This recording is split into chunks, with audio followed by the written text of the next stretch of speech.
Vous êtes fascinant, je veux dire, vous êtes comme, je vous vois comme le créateur de Tether et c'est juste fou parce que les stablecoins sont énormes maintenant et c'est vous qui avez lancé ce mouvement, alors merci.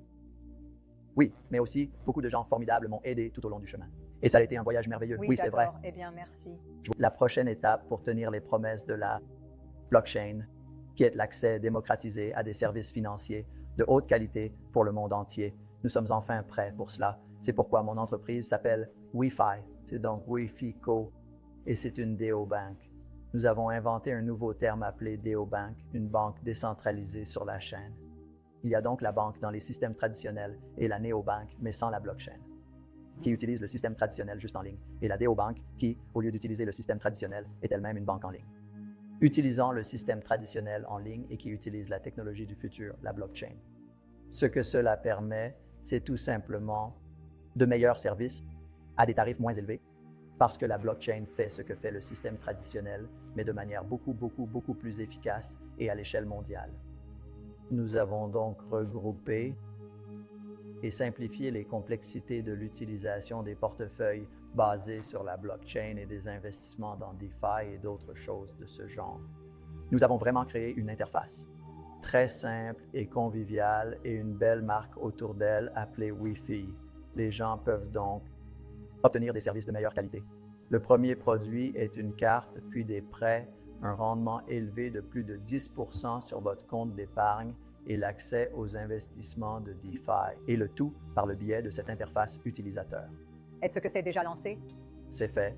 D'accord. Oui, et la beauté de WeFi, c'est que nous mettons la communauté en premier lieu et WeFi tient vraiment la promesse de Web3 qui est de s'assurer que la communauté est récompensée pour sa participation.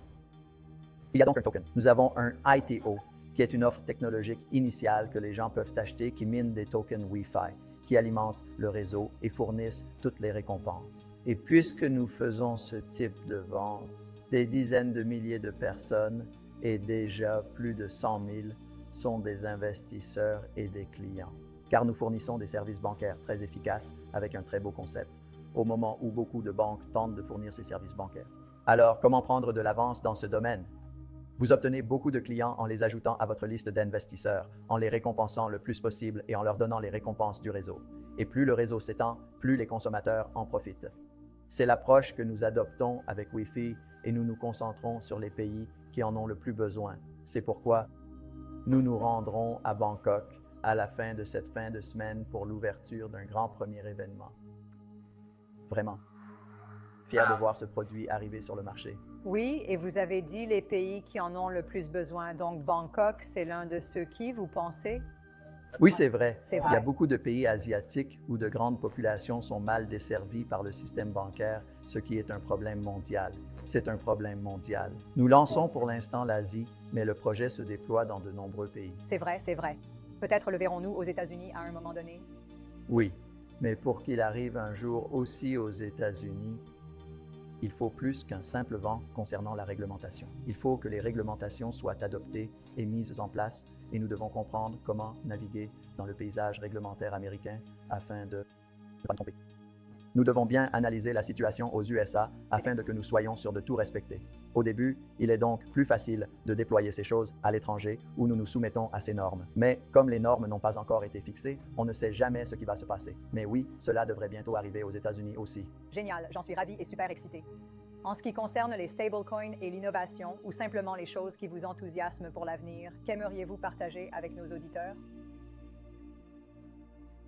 En dehors des projets que vous menez actuellement. Oui, merci de me laisser en parler. Écoutez, Alors, oui. je vais vous dire, pour l'utilisateur, l'avenir est prometteur. Et aussi l'IA, qui a un impact massif sur tout. Et pour moi, l'IA va avoir un impact significatif sur la blockchain et notre écosystème et sur la façon dont les gens interagissent avec l'écosystème.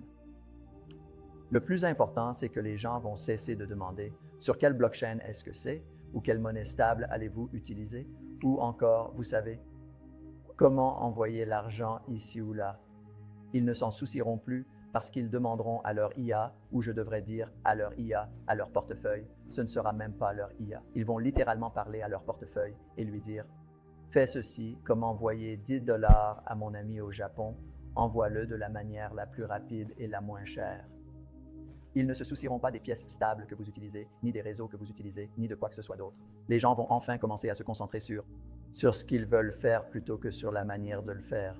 Que veulent-ils faire? Ils veulent effectuer des paiements, ils veulent faire des investissements, ils veulent s'impliquer dans différentes communautés.